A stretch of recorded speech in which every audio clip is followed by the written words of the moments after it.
Did you know that over the past 40 years, the rate of melanoma grew by 800% among young women and 400% among young men? How about that the number of skin cancer due to tanning is higher than the number of lung cancer caused by smoking?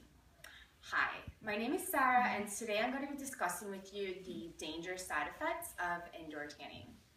When I was in high school, I used to tan pretty much every week and every chance that I got to get that golden glow, and ever since then I've noticed a lot of moles and sensitivity on my skin, and also a lot of freckles. And now I try to stay away from tanning and wear as much sunscreen as possible. How many of you laid on a tanning bed or outside to achieve that sexy golden glow?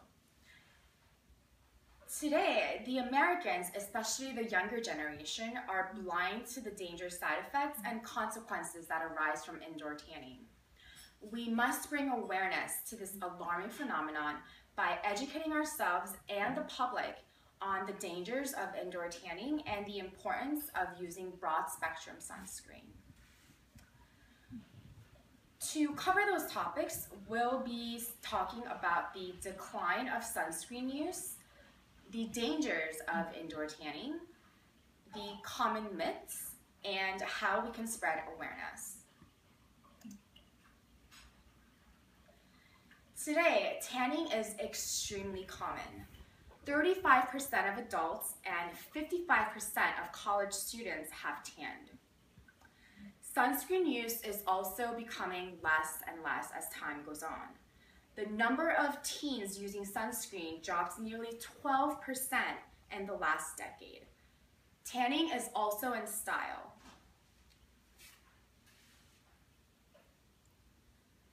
Tanners are exposed to highly concentrated UVA and UVB rays, which damages the skin and leads to cancer. It's also especially dangerous for adolescents. Tanning at an early age brings a higher risk of melanoma. As you can see here, these pictures right here that are very scary. Getting 5 or more blistering sunburns by the age of 20 may increase the risk of melanoma by 80%. This picture right here is a very mild form of melanoma, and this is what happens when you get malignant melanoma. Your skin basically rots away. Indoor tanning can also lead to skin cancer, which is very dangerous, and melanoma is the most dangerous form of skin cancer. It can spread all over your body and be fatal in worst case scenarios. This is the basal cell carcinoma, the squamous cell carcinoma, and melanoma. In the US alone, 419,254 cases attribute to indoor tanning, and 6,199 of them are melanoma cases. Meet Tawny Willoughby. This is her before she was diagnosed with skin cancer, and this is her after a skin cancer treatment. As you can see, she is missing parts of her skin, and it looks extremely painful. Another side effect of tanning are eye diseases. This happens from not wearing eye protection when you are indoor tanning. This causes cataracts, which is a cloudy and blurred vision, and eye cancer and eyelid cancer.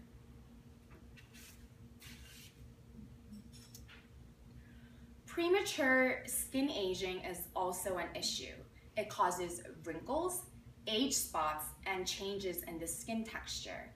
Meet this trucker right here who has had the profession for 28 years.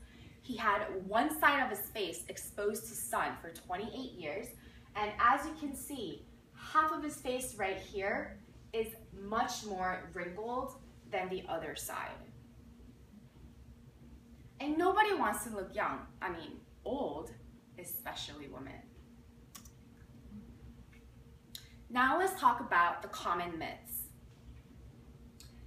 People believe that tanning indoors is safer than tanning outdoors, which is not true.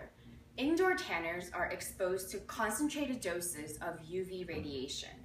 Some lamps cause 12 times more UVA rays than tanning outdoors. Another common myth is that tanning on a cloudy day does not give you sun damage. That is also false, as up to 80% of UV rays are exposed through clouds and fogs. And yet another common myth is that the best way to get vitamin D is through sunlight. The safest way actually is through diet and supplements. And vitamin D production is actually limited, as the saying goes that 5 minutes daily for a white male at 12 o'clock in the afternoon in the summer is enough. After that, the body naturally breaks down the vitamin D to inactive compounds. Now let's take a look at how we can prevent sun damage. The number one important thing to remember is that we must stop indoor tanning. Is a fast tan really worth looking old and wrinkly and ending up with skin cancer and eye diseases? If you must tan, you should be using spray tans or self-tanners. From personal experience, my favorite brand is Jergens, which gives the most natural looking tan at about $7 a bottle. Another important thing that we must all remember is to wear sunscreen every day. Broad spectrum sunscreen at SPF 20 is the best choice for everyone, as it blocks both the UVA and the UVB rays.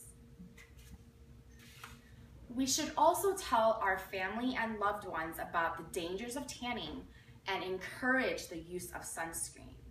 We must also educate students in school, because it's never too early and children are highly impressionable. We should implement assemblies in spring and summer semesters to spread awareness of sun damage. Did you know that some schools offer condoms? Why shouldn't they offer sunscreen?